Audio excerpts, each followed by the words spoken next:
누가복음 제9장 신약성경 누가복음 제9장 28절부터 36절까지 말씀입니다.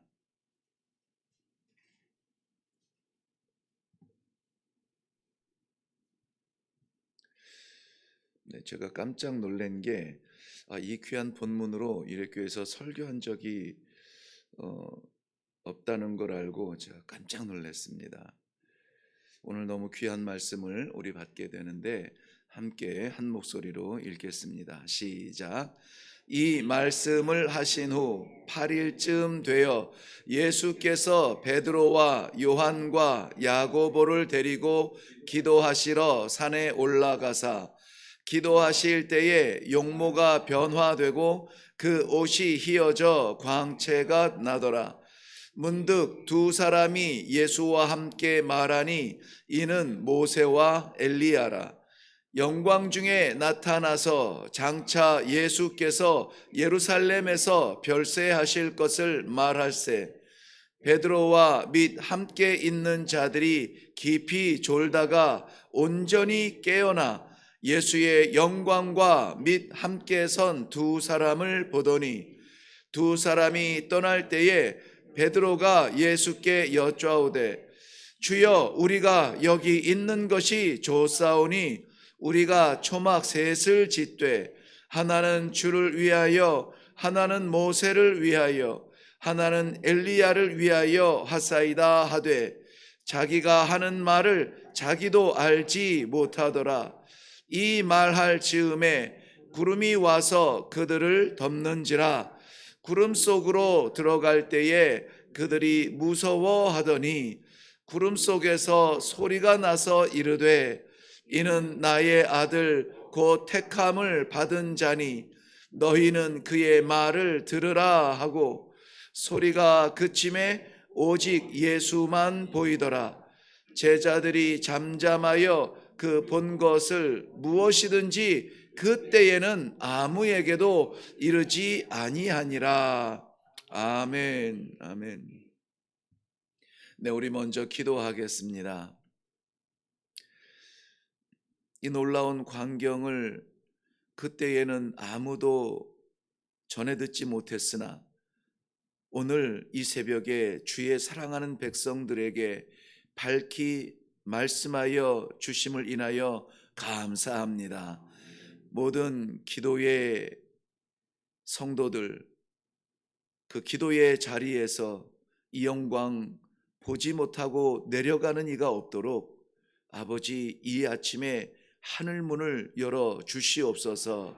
믿사옵고 예수님의 이름으로 기도하옵나이다. 아멘. 네, 오늘 저는 뻔한 제목으로 여러분과 함께 말씀을 묵상하려고 합니다. 변화산의 영광입니다. 다른 제목을 좀 찾을까 했는데 이보다 더 좋은 제목은 없는 것 같아서 한마디로 압축할 수 있다면 변화산의 영광입니다. 그런데 늘 우리가 동일하게 생각하고 또 그렇게 나누고 있지만은 성경 속에 나타난 이 사건들을 성경 속에 가두어서는 안 된다 하는 것이 성경을 읽는 그리고 묵상하는 우리 성도들에게는 책임이요 축복입니다. 그렇다면은 당시에 변화된 그 산에서 나타난 영광이 아니라 우리가 기도하는 모든 기도의 자리, 섬기는 모든 제단 그곳에서 나타나야 될 영광이 바로 이 변화산의 영광이라 생각이 되어집니다. 그래서 이 변화산이라고 하는 것은 산 이름은 아니에요. 예수님께서 그렇게 변화되었다 해서 붙여진 이름인데 그 산이 정확하게 어딘지는 말하지 않습니다.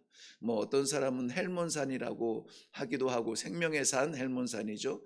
헬몬산이라고 하기도 하고 어떤 사람은 이 갈릴리 호수 그 밑에 있는 다볼산이라 하기도 하는데 대체적으로는 다볼산이라고 하는 주장에 힘을 실어주고 있습니다. 그런데 성경이 그렇게 어떤 산의 지명을 말하지 않은 것은 그건 저는 의미가 있다고 보아요. 장소가 중요한 것이 아니라 어디든지 주의 영광이 나타나고 그 변화된 모습을 볼 수 있는 자리, 그 자리가 성도의 자리라, 이렇게 말씀을 묵상할 수가 있습니다.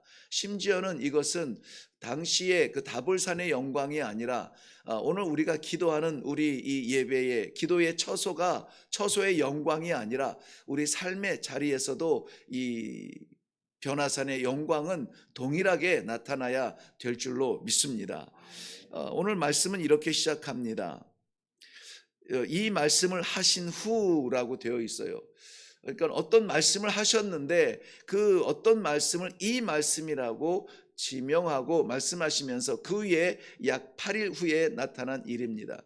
그 말씀은 어떤 말씀이냐면은 9장 27절, 우리가 지난주에 아마 이 말씀을 묵상했죠.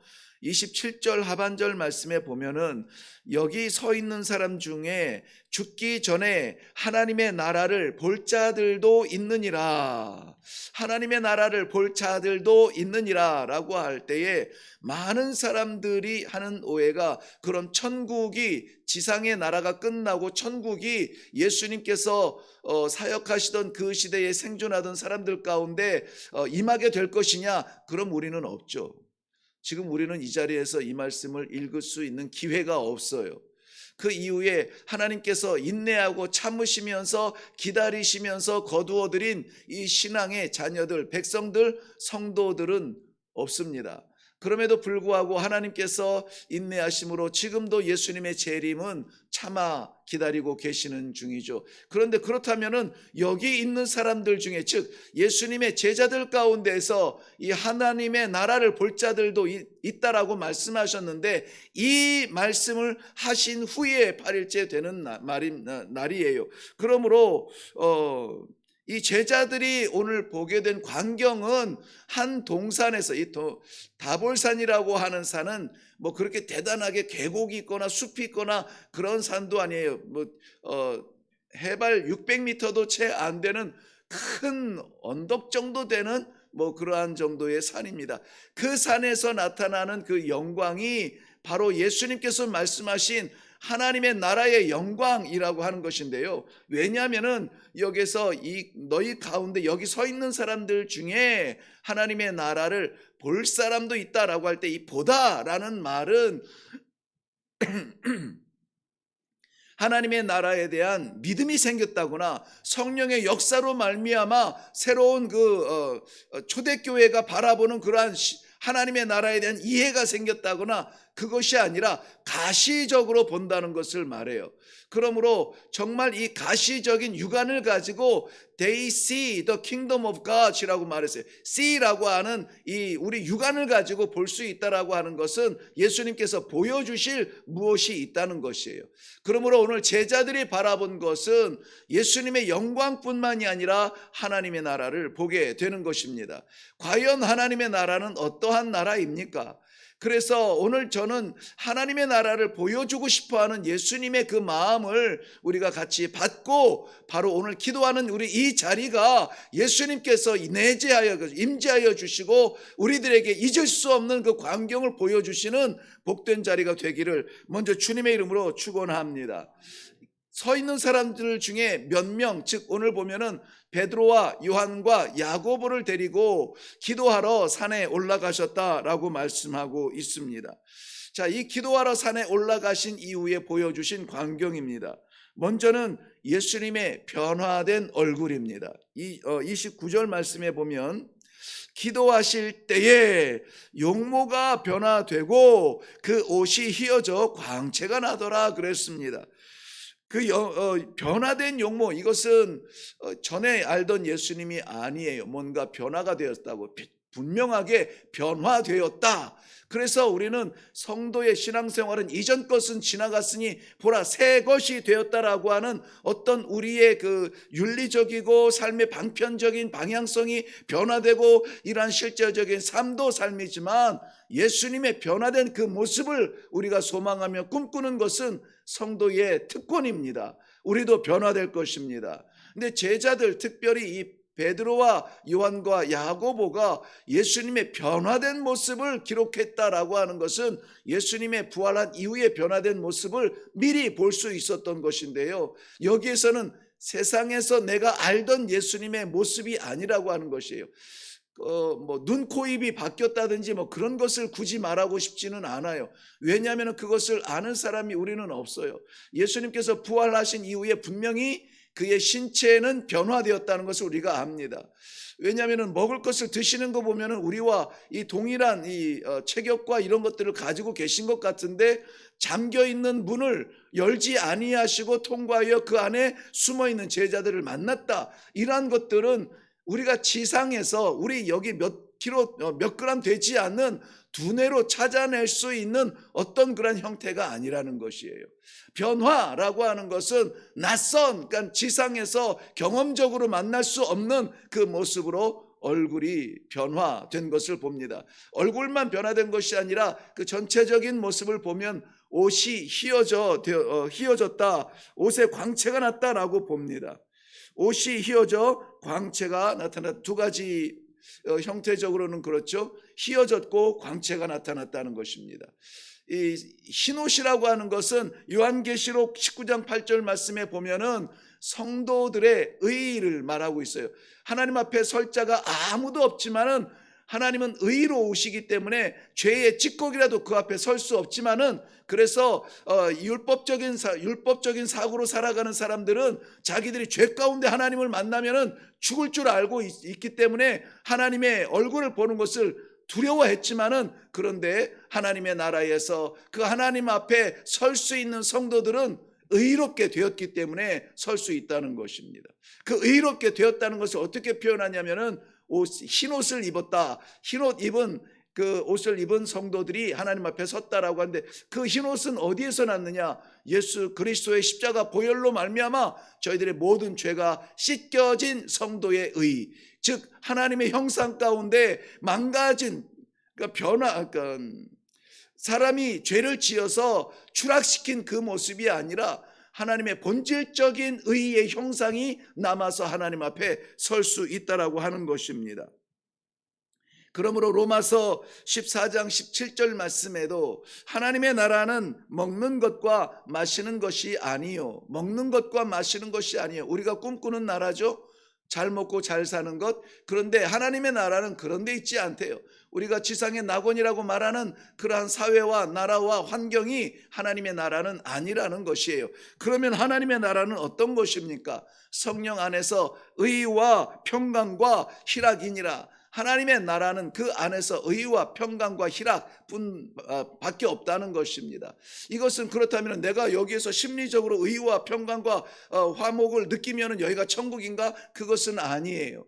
의는 말씀드린 것처럼 모든 죄의 찌꺼기가 다 씻겨지고 성도들이 입은 그 흰옷 입은 세마포 흰옷을 입은 그 현장 하나님의 보좌 앞을 말하고 있습니다. 그 보좌에 어떻게 나아갈 수 있습니까? 하나님과 우리의 벽이 허물어졌어요. 어떻게 허물어졌습니까? 십자가로 그 휘장을 찢으시고 하나가 되게 하셨어요. 그러므로 십자가 없는 성도는 껍데기밖에 남지 않습니다. 이것은 우리가 분명하게 인식하고 믿어야만 되는 것이에요. 그래서 십자가는 달고 구경하는 십자가가 아니라 내가 믿는 십자가, 내가 붙드는 십자가, 내 평생 80, 90, 100을 살아도 포기할 수 없는 그 십자가여야만 됩니다. 왜냐하면 그 십자가만이 우리를 하나님 앞에 세울 수 있는 평강의 표시이기 때문에 그렇습니다. 그러므로 이 평강의 십자가로 말미암아 하나님과 우리가 화목하게 되었던 것이죠.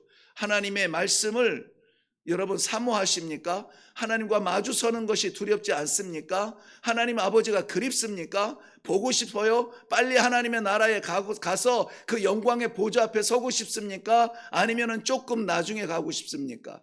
우리 지구촌에 존재하는 우리 성도들의 꿈은 과연 무엇일까요? 하나님과 화목되어 하나 된 그 자리에서 하나님과 함께 살기를 원하는 그 모습일까요? 그렇다면 그것은 우리가 믿음이라고 부르는 것입니다. 이 믿음이 우리들에게는 있어야 돼요. 이 믿음으로 말미암아 하나님 앞에 설 수 있는 것입니다.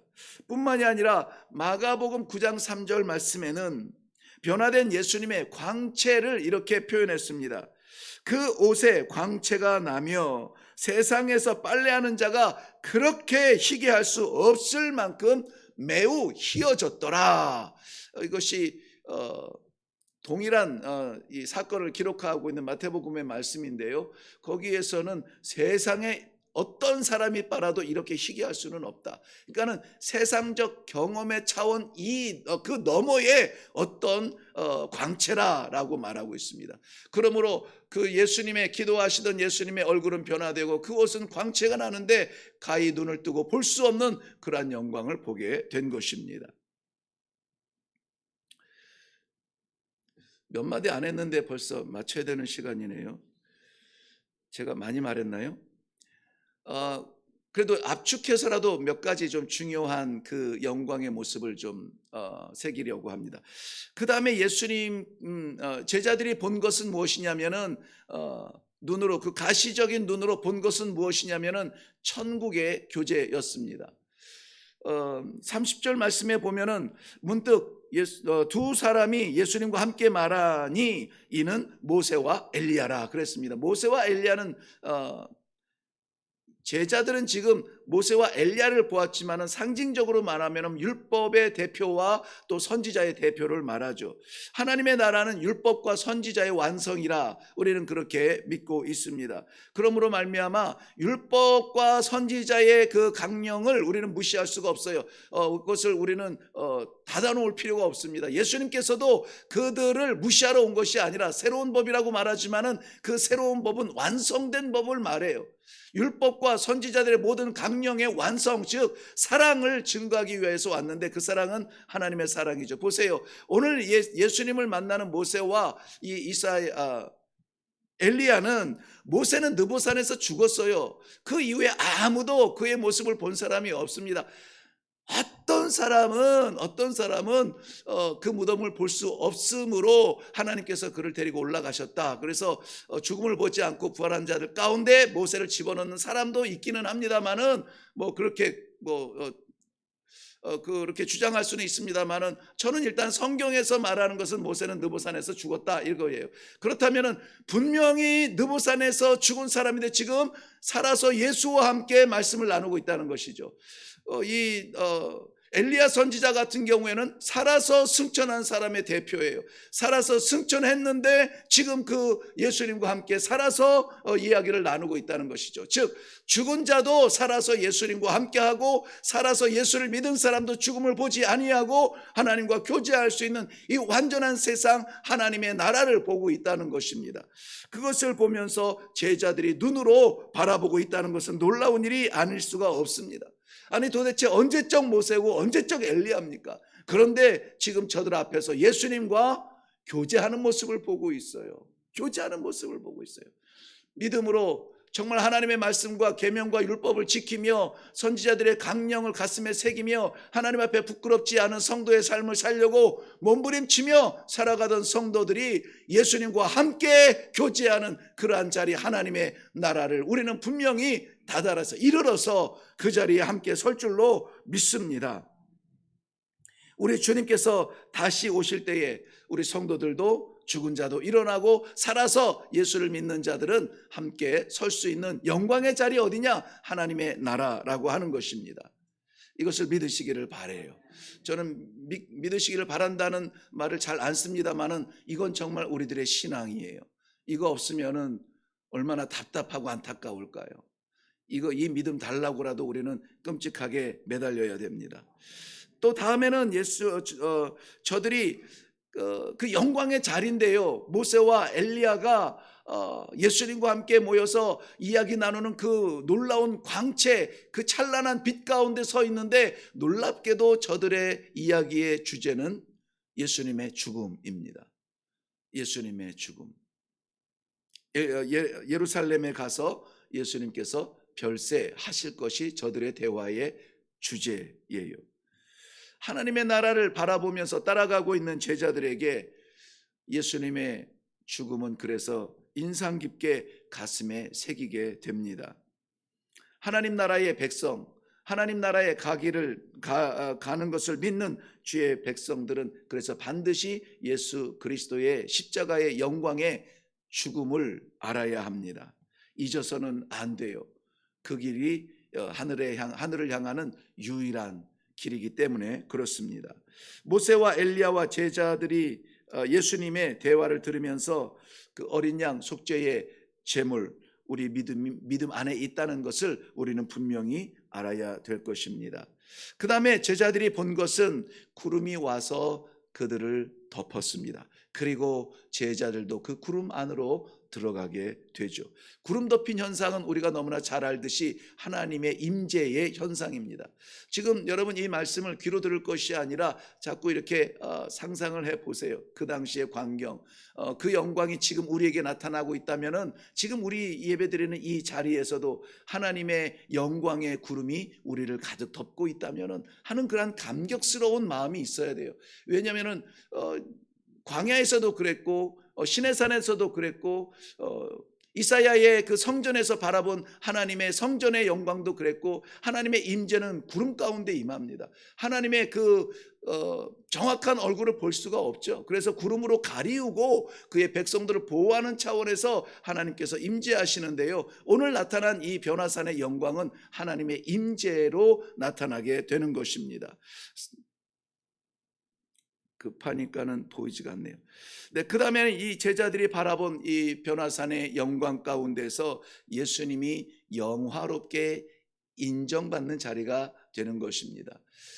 마지막 우리 35절 보면은 구름 속에서 소리가 나서 이르되 이는 나의 아들 곧 나의 택함을 받은 자니 너희는 그의 말을 들으라. 이는 내 아들이라. 우리 많이 기억이 나죠. 예수님께서 세례를 받으시고 세상에 하나님께서 공식적으로 선포한 그 아들 되심, 이는 내 사랑하는 자요 나의 기뻐하는 자라. 이런 공포가 오늘 다시 한번 제자들 앞에서 나타납니다. 저는 이 마지막 베드로의 고백을 우리 성도들의 고백이 되었으면 하는 마음으로 이 말씀을 묵상했습니다. 33절 말씀에 보면은 베드로가 예수께 여쭈아오되 주여 우리가 여기 있는 것이 좋사오니 우리가 초막 셋을 짓되 하나는 주를 위해, 하나는 모세를 위하여, 하나는 엘리야를 위하여 하사이다. 이렇게 말을 합니다. 여기가 좋사오니, 여러분 여기가 좋습니까?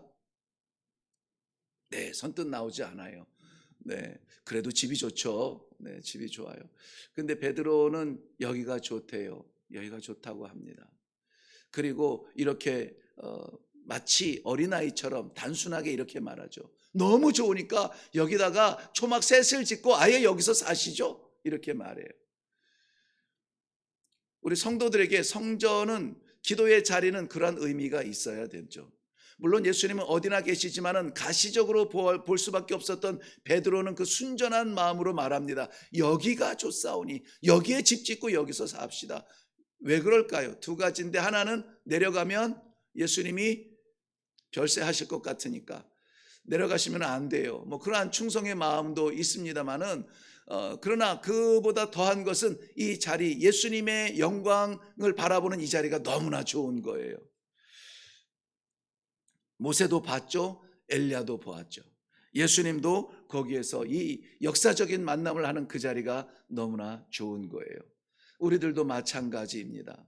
우리 섬기는 자리, 기도의 자리, 섬기는 그런 교회 각자의 공동체의 그 자리가 갈 때마다 새로워지고, 가면은 좋다, 정말 좋다, 내려가기 싫다, 이러한 생각이 들을 정도로 우리의 심령이 날마다 거기서 새로움을 받고 변화되는 모습을 바라보면서 우리 스스로가 하나님의 영광 아래 거하는 그러한 자리가 되어야 될 줄로 믿습니다. 이것이 베드로의 짧은 안목에서 나오는 고백이라 저는 그렇게 보고 싶지 않아요. 나래도 만약에 거기서 쓰면 주님 내려가지 말고 여기 계시죠, 내가 집 짓겠습니다, 여기에 계시죠라고 말했을 것 같아요. 당연한 반응입니다. 예수님의 변화된 모습, 저것이 승리하신 주님의 모습이시구나. 변화된 모습, 그 휘어진 광채나는 그 옷을 보았습니다. 신앙의 선조들이 함께하고 있는 것을 체험했습니다. 아름다운 하늘의 교제가 이루어지고 있는 바로 그 자리에 머물고 싶은 것입니다.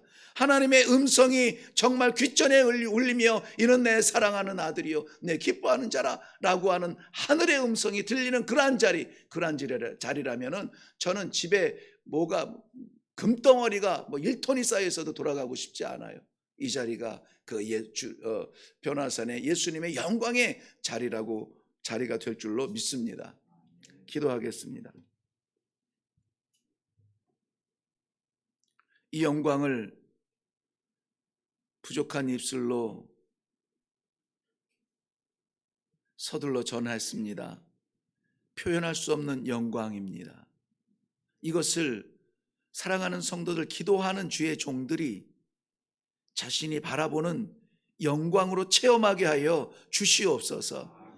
이야기가 아니라 이것이 나의 간증이 되게 하시고 내 앞에 펼쳐진 내 기도 가운데 나타나는 우리 주님의 영광, 모세와 엘리야의 영광, 하나님의 음성, 그 하나님 나라의 영광이 우리 신앙의 삶 가운데 실제가 될 수 있도록 성령 하나님 아버지 역사하여 주시옵소서.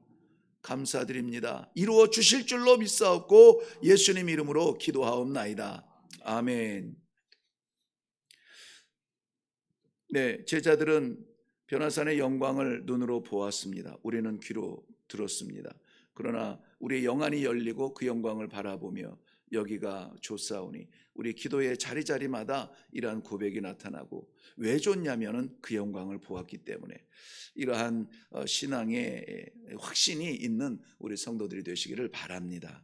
오늘도 우리 하나님께서 함께 하시는 이 자리가 바로 이 변화산의 영광이 나타나는 자리, 하나님께서 우리에게 맡기신 가정도 변화산의 영광이 나타나는 자리, 우리가 하나님의 파송을 받고 나아가는 우리 삶의 모든 현장도 내가 어떠함이 아니라 내가 어떤 존재라는 것을 드러내는 것이 아니라 그 모든 자리에 있는 사람들이 동일하게 하나님의 영광을 볼 수 있도록 쓰임받는 그러한 종의 자리 되게 하여 주시옵소서. 우리 같이 기도하고 내려가시겠습니다.